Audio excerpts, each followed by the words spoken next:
Hello, my dear student. Today we will have a math session in LO number 1, quadratic function.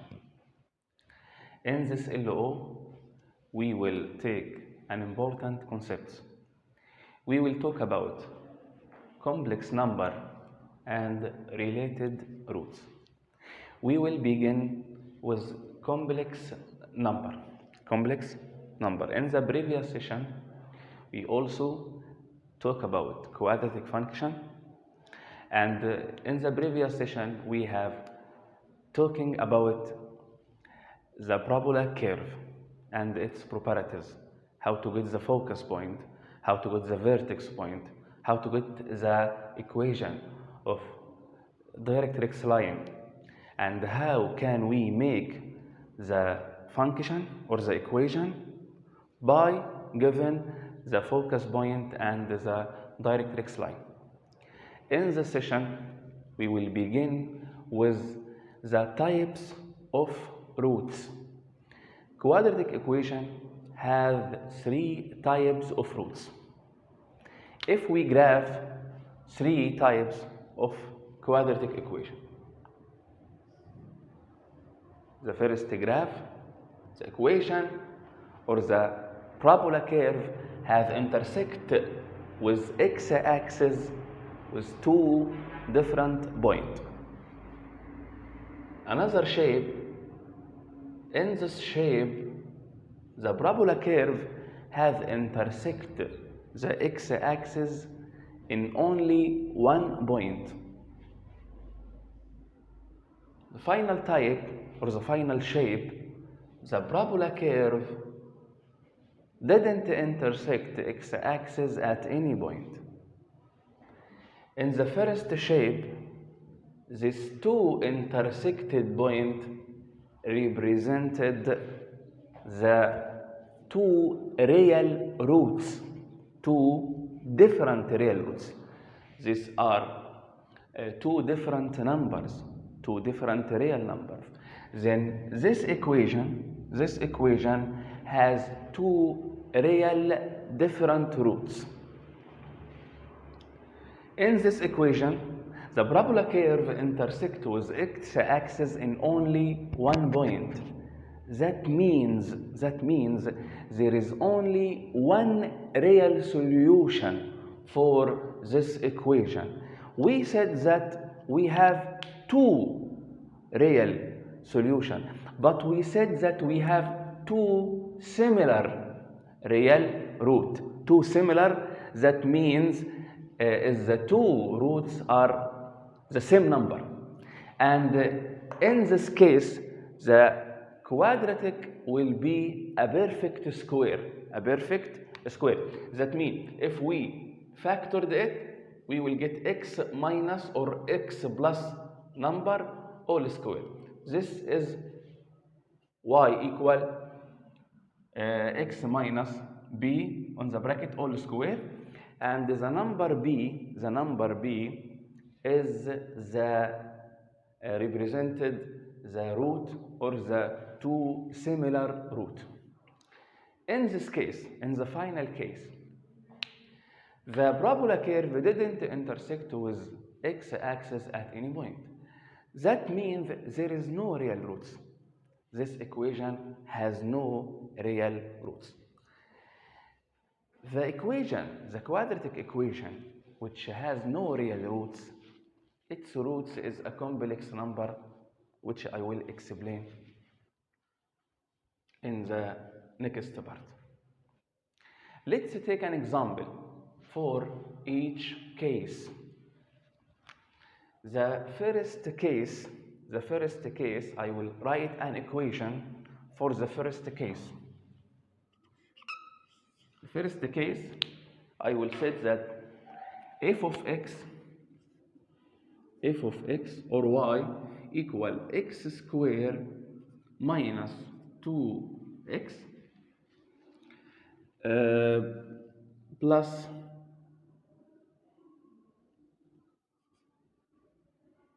or minus 3. This is an equation. If we try to solve this equation, we have two ways of solution. Using factoring, if the equation is applied to factor, or using the general formula or the quadratic formula. Let's remember the quadratic formula. The quadratic formula said that x equal minus b, positive or negative, square root to b square minus 4ac over 2a. A here is the coefficient of x square, b here is the coefficient of x, and c is the constant. Let's see how can we determine the type of the equation or the roots from the general formula. This part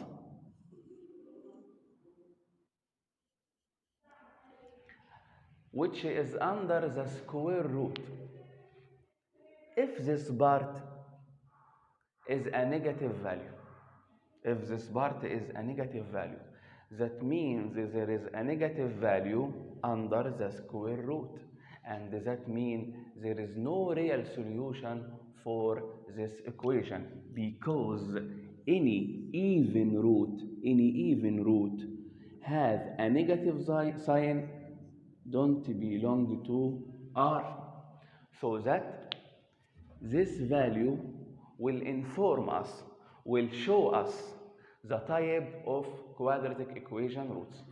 If this value is a negative value, that means there is no real roots to the equation, and it will have complex root that we will explain later.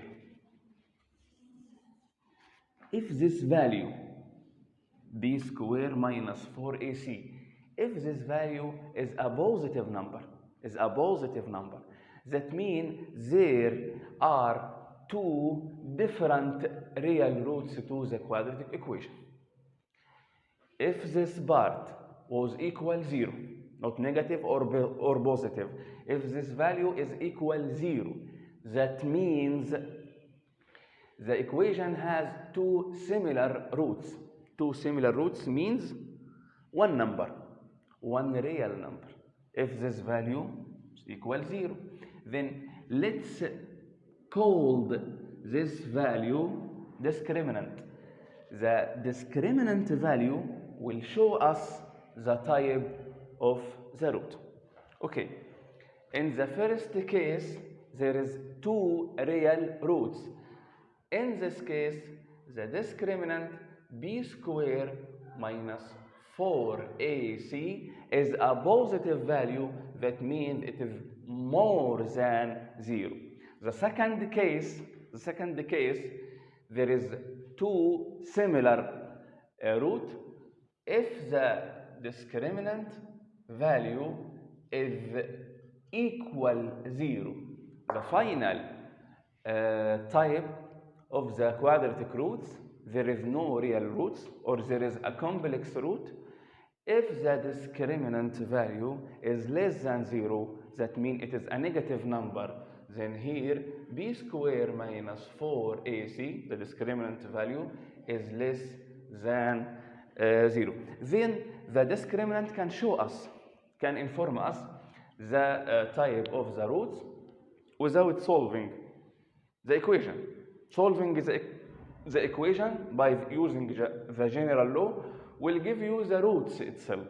But if you want to know just the type of the roots, two different real roots, two similar real root, or two complex root, if you want to know the type, use the discriminant.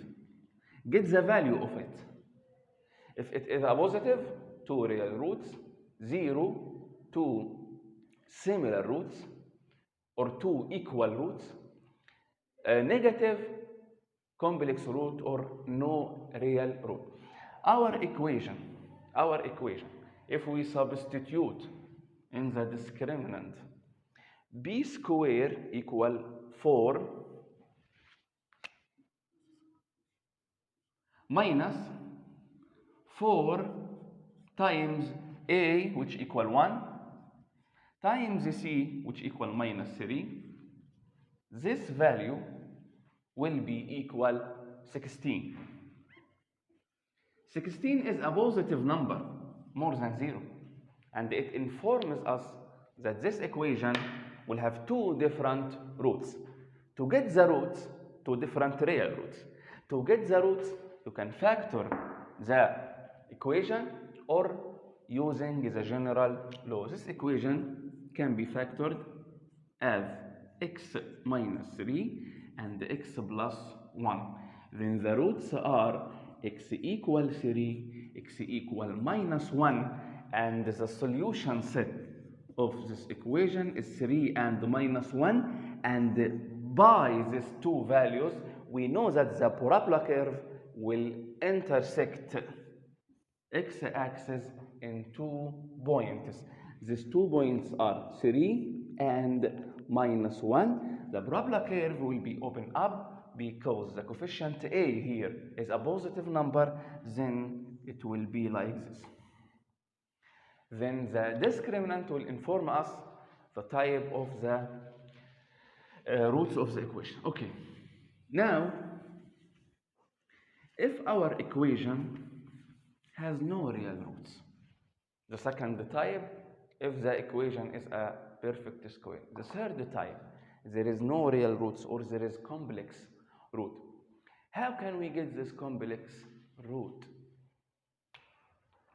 Now I will write an equation, f of x equal x squared plus 1. This equation has no real roots because this equation has no solution in R, in the real number. If we make an equation and equal it with 0, we will send 1 to the other side. We will get the square root to the two sides, and x will be equal the root of minus 1. Root of minus 1 is a value don't belong to R. Then this value, the root of minus 1, has no real value, but it has imagined value. Okay? There is imagined value to root of minus 1, and this imagined value, we will call it I. I is a symbol for the imagined number root of minus 1. Then root of minus 1 have imagined value, and this imagined value, we will call it I. Okay? Now, this equation, which has no real roots, no solution in R, it will have solution in the imagined number or complex number. Complex number is a number contains real value and imagined value, real part and imagined part. Okay, I will write a complex number, for example 4 plus I. This is a complex number. Then the complex number which consists of real part and imagined part. This is a complex number, has a real part equal 4 and has an imagined part equal 1i. Minus 2 plus 3i. This is also complex number. Has a real part equal minus 2 and has an imagined part equal 3i. Then this number is a complex number. And the complex number consists of two parts. The number 4i, we can consider it as a complex number. How we can consider it as a complex number with no real part? We will suppose that the real part equals 0. The real part equal 0 and the imagined part equal 4i. Then it is a complex number. 5. 5 is a real number, and we can consider it as a complex number with a real part equal 5 and an imagined part equal 0. Okay? Then we have a new set of number called complex number, and the symbol for complex number is C. Okay, and the symbol for imagined numbers, we will call it I. Okay,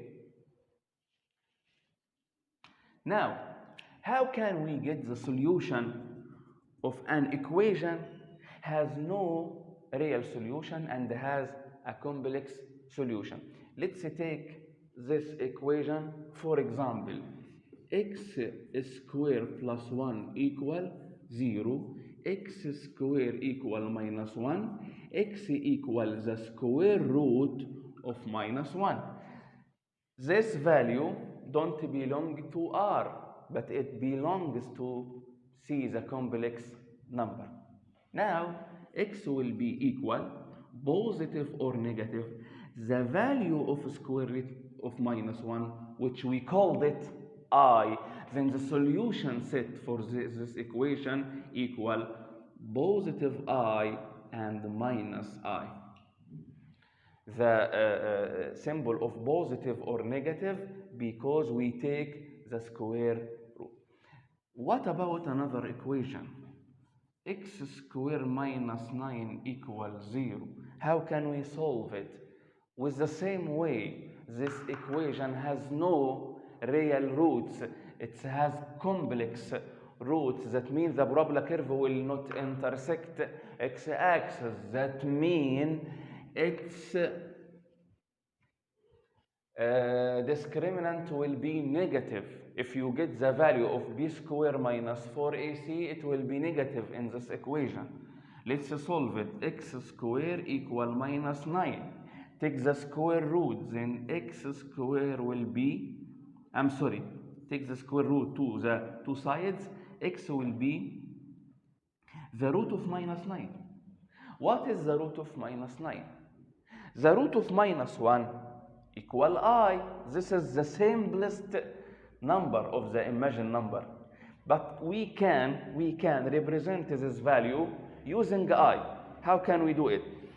The root of minus 9 is the root of 9 times root of minus 1. The root of minus 1, we called it I. And the root of 9 is 3, and we don't forget to put the positive or negative sign, so that x will be equal positive or negative 3i. Okay, and this is the solution set for this equation, 3i and minus 3i. Let's take another example, but I will put an equation in 3 terms, not only 2 terms. F of x equal, or we can make it equation, not a function, x squared minus 2x plus 5 equals 0. Get the roots of this equation. Now we can get the roots by using the general formula, because we can factor this equation. This equation has no factored shape. Now we can use quadratic formula, and we will discover when we use quadratic formula that the discriminant for this equation is less than 0, negative number. That means there is no real solution, and the solution or the roots will be complex. Using the general formula, we will say b squared, which equals 4, positive or negative, the square root of I'm sorry, minus b, I'm sorry, minus b, minus 2 equal 2. I'm sorry. Here b square, the discriminant here under the square root will be 4 minus 4ac, 4ac. 4 times 1 equal 4 times 5 equal 20 over 2a, 2 times 1 equal 2. The value under the square root in this example will be negative. Will be negative value.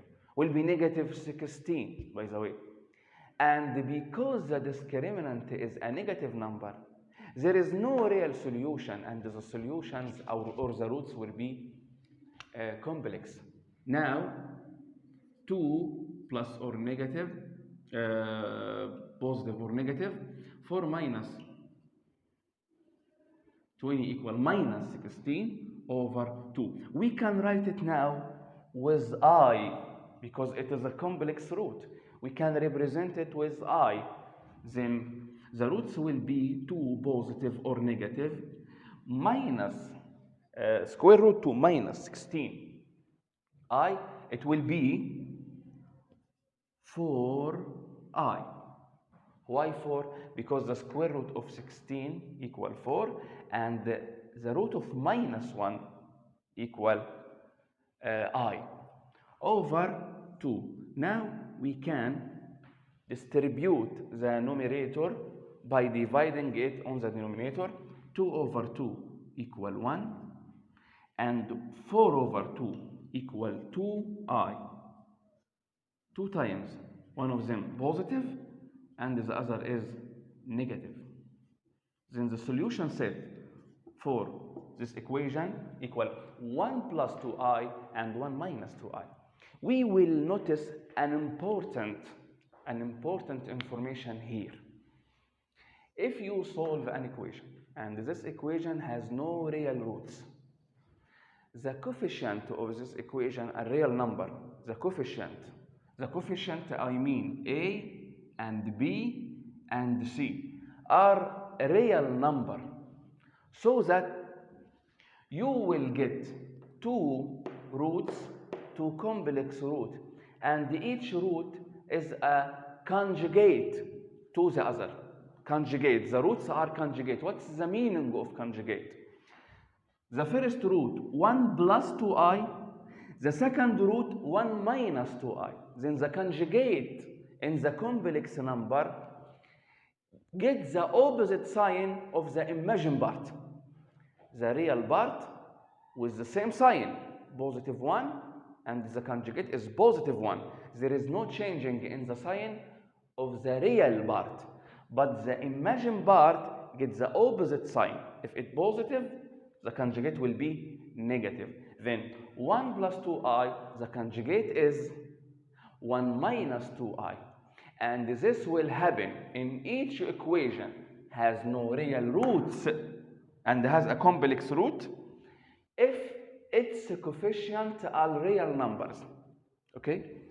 The conjugate. Then if we know one of the root, we can conclude the other root, the conjugate.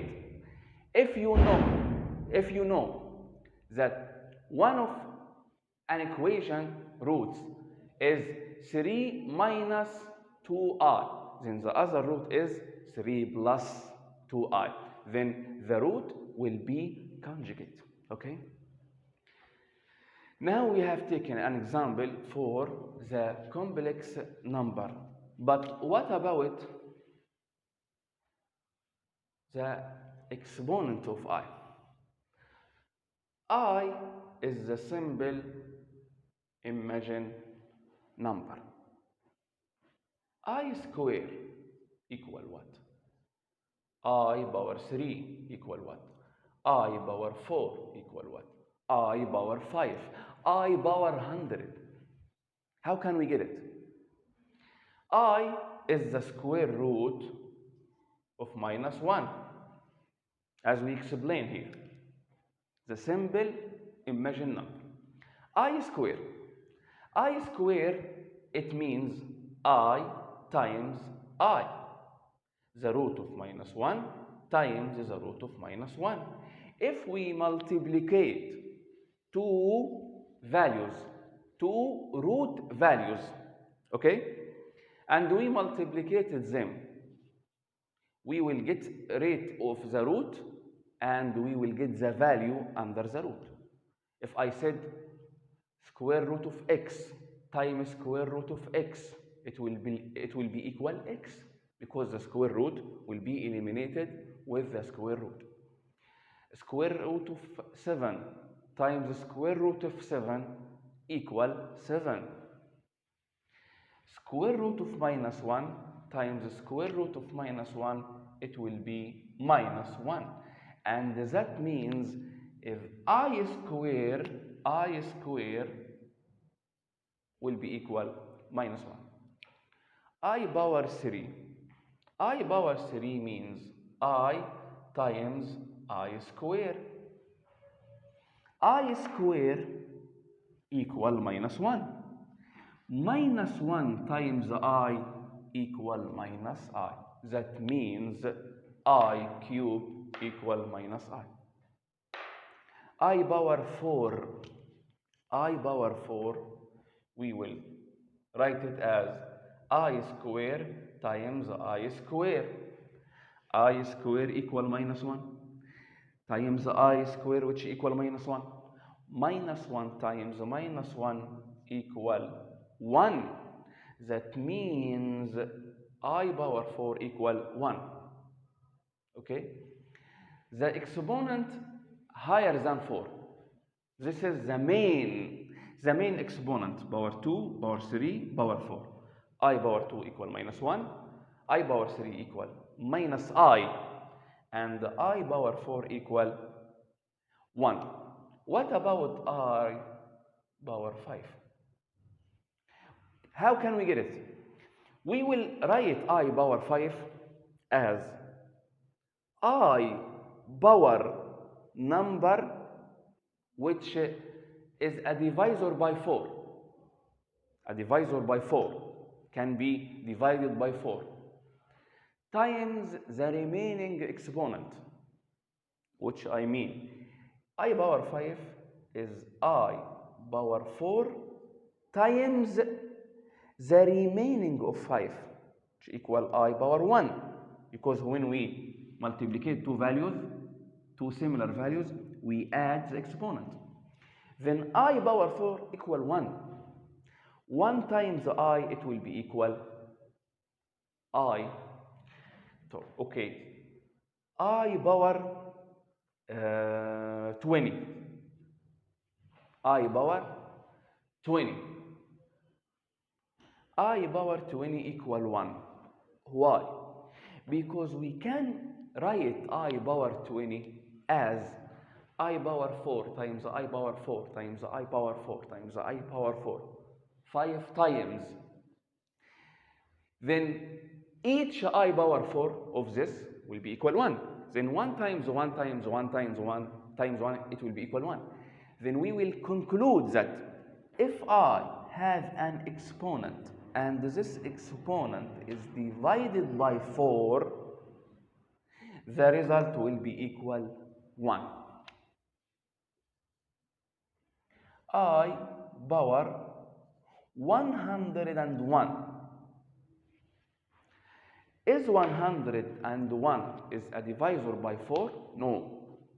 What is the nearest number of 1 and 1 is a divisor by 4? 100. Then we will write I power 101 as I power 100 times I. This value equal 1 because its component is a divisor by 4. And all the exponent which are divisor by 4 in I will be equal 1. Then this value equal 1 times I, it will be equal I. I power minus 25. When the exponent is negative, what will we do? We make an inverse multiplicative to the number. The negative exponent make an inversed multiplicative to the number. Then This number will be I power minus 25. It will be 1 over I power positive 25. How can we convert it, how can we get rid of this denominator? This power is 25. This number is not a divisor by 4. To reach it to the nearest divisor by 4, which equal 28, you want to multiplicate the both numerator and the denominator in I power 3. Then we will multiplicate the numerator by I power 3 and multiplicate also the denominator by I power 3. In the numerator, we will get I power 3. And in the denominator, we will get I power 28. Why I choose 28? Because 28 is a divisor by 4 and its value is equal 1. Then the denominator here is 1. Then the value will be I power 3. I power 3 over 1 equal I power 3. And the I power 3, we have the value of it which equal minus I. Then the final value is minus I. Now, the complex number, how can we make an operation in the complex number? Which operation? How can we add to complex number? How can we subtract to complex number? How can we multiplicate to complex number? How can we divide to complex number? How can we make an exponent to complex number? Complex number, power 2, power 4, power 6, power 10. How can we make this operation? Okay. Now I will explain this part. How can we make the operation of complex number? This is a simple operations.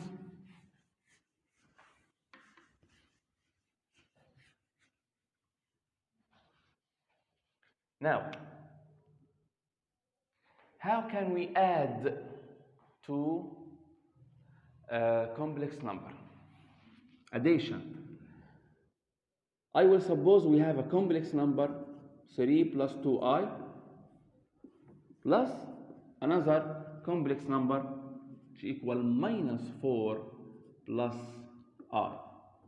To add this two complex number, add the real part to the real part and the imagined part to the imagined part only.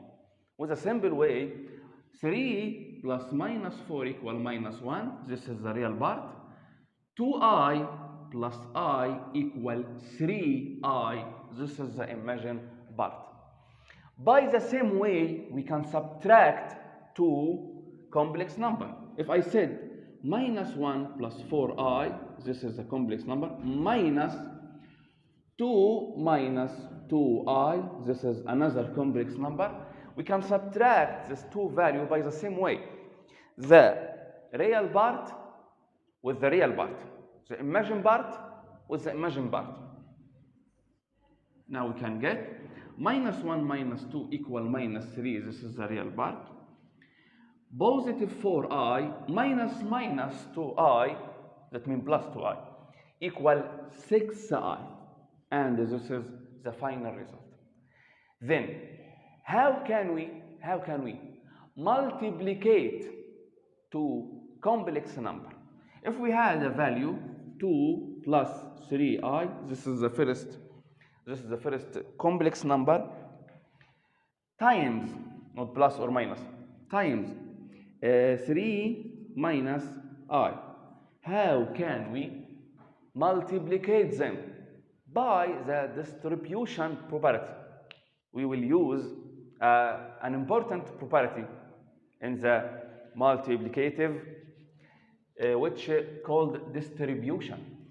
The real part will be multiplied by the real part and the imagined part, and the imagined part will be multiplied by the real part and the imagined part.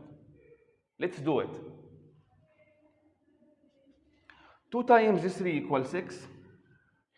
2 times minus I equal minus 2I. Positive 3I times 3 equal positive 9I. Positive 3I times minus I equal minus 3I square. I square, which equal minus 1. Then this part is a real part, and these two parts are an imagined part, and this part is a real part. How this part is a real part? Because it contains I square which equal minus 1. Then we will add the two real parts together to get the simple shape to the complex number. And we will add the two complex parts together to get the final complex number in its simple shape. 6 plus 3. This is plus 3 because I square equal minus 1.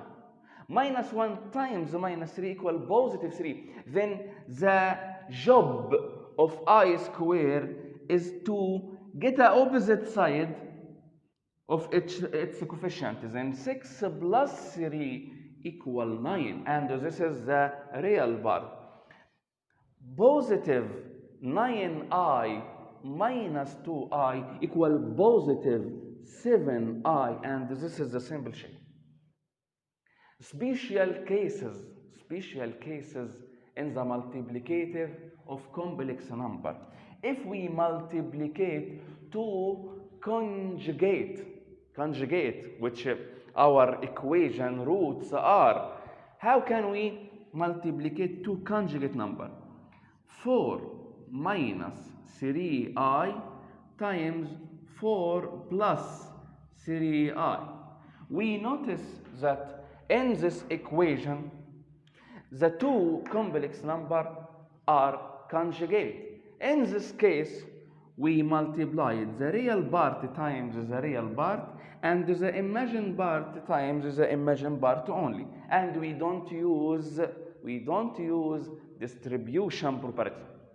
4 times 4 equals 16. Minus 3I times plus 3I equal minus 9I square. I square, which equal minus 1, real part. Then I square will make negative 9, will make positive 9. Now, this value is 16 positive 9, and 16 positive 9 equal 5. We notice an important information here. When we multiplicated two congruent complex number, we has a real value at the end, a real value, and the imagined part has been disappeared. How can we expand this bracket? 5 plus 2I all square. This is a perfect square to this complex number, and we has a law to expand the perfect square, and this law said that square of the first term plus square of the second term plus the first term times second term times 2. This is the law of the perfect square. Let's apply this law in this case. We will say 5 square equal 25.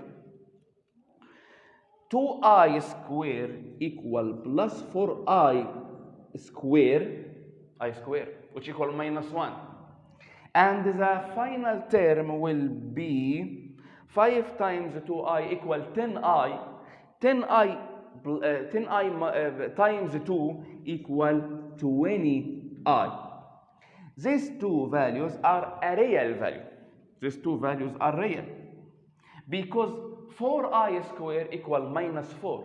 Then 25 minus 4 equal 21. This is the real part. Plus 20i, and this is the final result for the perfect square.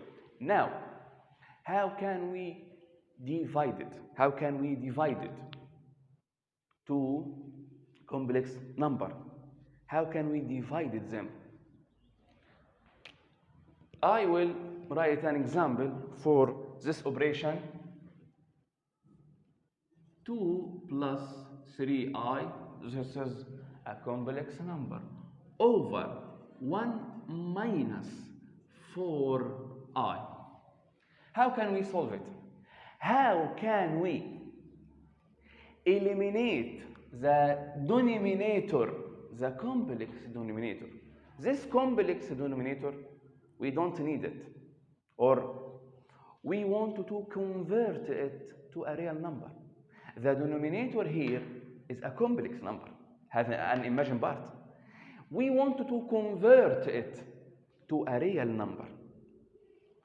How can we do it? In this case, when we multiplicate this complex number by its conjugate, we get at the end a real value. Let's make the same operation to convert the denominator from complex number to real number. How can we get it? By multiplicated it with its conjugate. Then we will multiplicate it 1 minus 4i. We will multiplicate it. I'm sorry for this interrupting. Let's continue. We will multiplicate it by 1 plus 4i. It's a conjugate.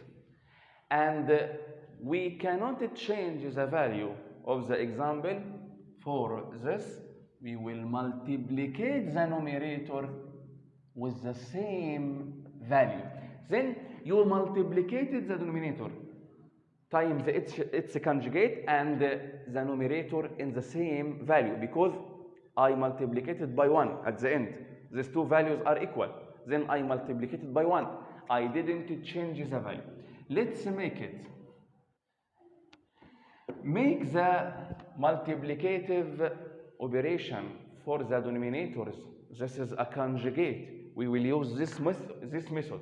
Real part times real part, imagined part times imagined part. We will get 1 times 1 equal 1, minus 4i plus 4i, it will be minus 16i squared. I square, which equal minus 1. Then this value is plus 16. Then 1 plus 16, it will be equal 17. We have reached which we need.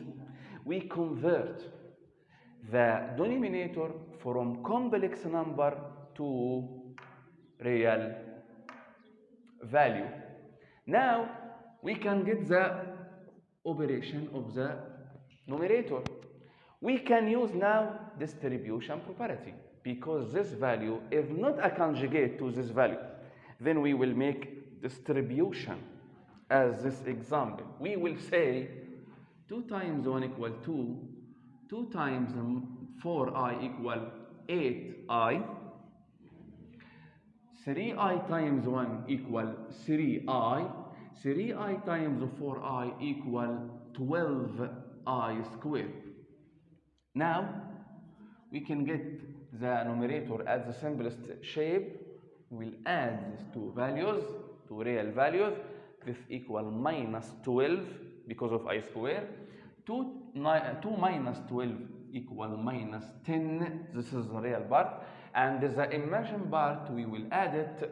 It will be 11i over 17. We now can separate the real part and the imagined part by distribution the numerator divided by the denominator, we will get minus 10 over 17 plus 11 over 17 I, and this is the final shape. For this example, this is the real part and this is the imagined part. Now we know how to add two real numbers, complex number, subtract or multiplicate by distribution, multiplicate by conjugate, multiplicate by a perfect square, how to expand the perfect square, and we also explain how to eliminate the complex denominator and convert it to real denominator by multiplied by its conjugate. Okay? Now, how can we solve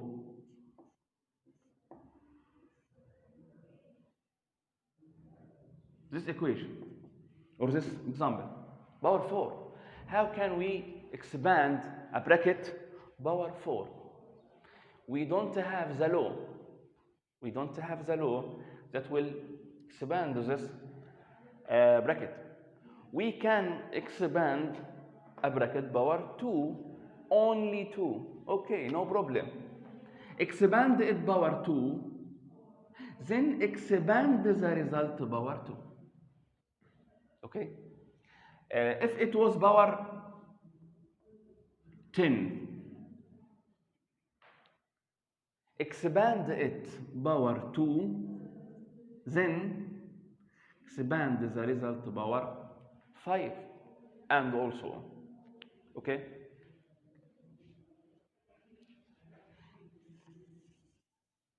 Let's suppose that it is 1 plus I power 9. Power 10. We will write it as this shape: 1 plus I power 2 all power 5. We will expand this value by the law of the perfect square.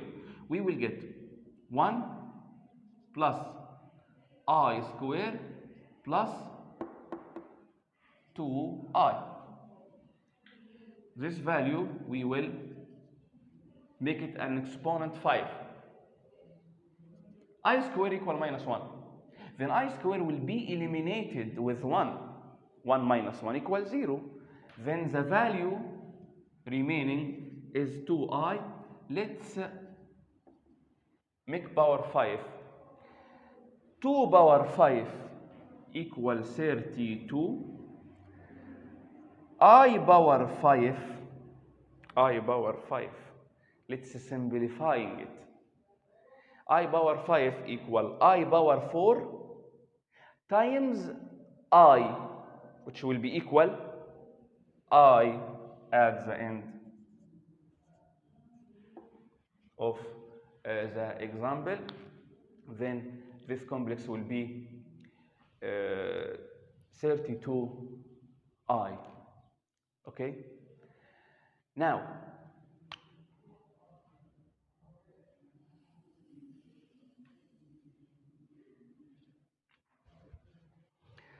okay, the time is over and this session is over. In the next session, we will have related roots. We will explain it with an easy way. I hope this session was useful for you and meet you in the next session.